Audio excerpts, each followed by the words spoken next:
This is mouthbuzz.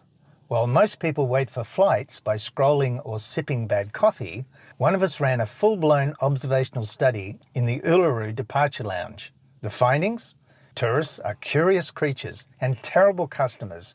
Join us as we unpack what really doesn't sell in airport terminals and what strange businesses might actually thrive there.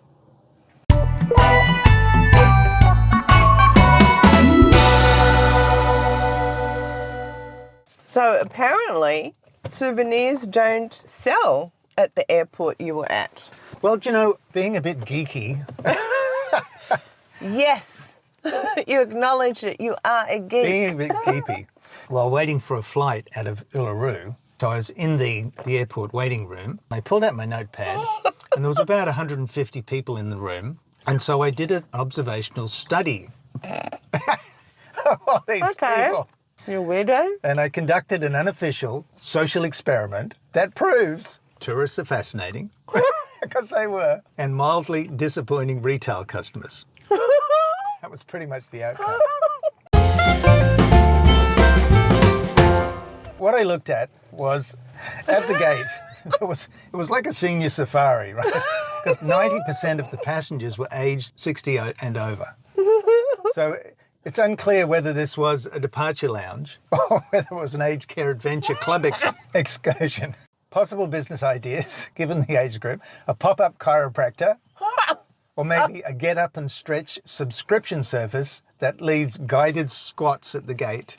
That's funny. Oh my gosh, the Be Mobile people for over 50-year-olds that I'm following, they could go there.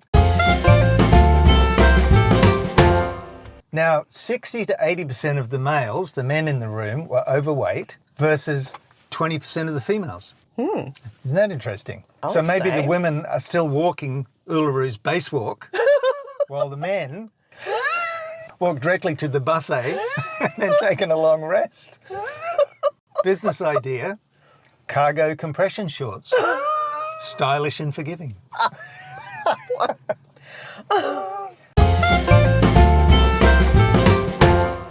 60 to 70% of people were on their phones. Now that's not so unusual these days. 0% were reading a book. So paperbacks are now officially an endangered species. No!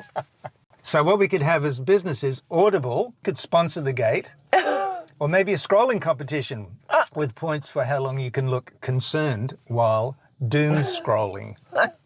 A lot of people do that. Oh, yes.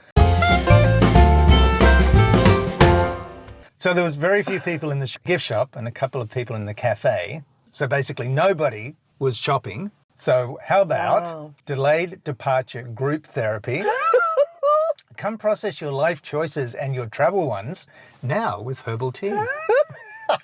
That's a great idea, especially after a holiday. I used to do tour guiding, and my goodness, people get angry after having a holiday together.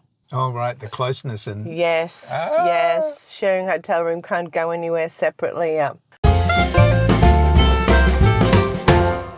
Okay, backpacks were the gear of choice. Everybody had a backpack. Interesting. Are we post-suitcase now? Is carry-on chic? Or were they just too old to hoist a suitcase up into the overhead luggage? That's what I was thinking. Oh, dear. And about 30% of people were wearing clothes with strong colours, like reds and oranges and greens. The rest blending into airport chairs like camo. That's camouflage, by the way. A small number were wearing the COVID-style masks, quietly saying, "I don't trust your air. You just coughed out," while telling your travel story. People are still wearing masks. Interesting. About 5% of people wore hats, proof that tourists fear sunburn but love a forehead tan line.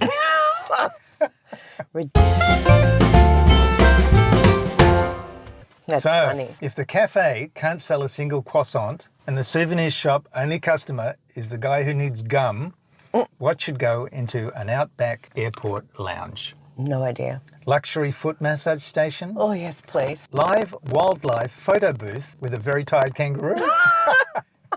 Charging points that don't require crouching next to a bin. There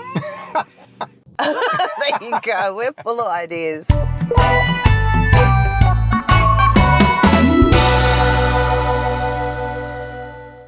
Subscribe to stay in the loop. And next time you're stuck in an airport, maybe you can run a people-watching experiment. Just remember, data is everywhere. Even in the gift shop no one visits.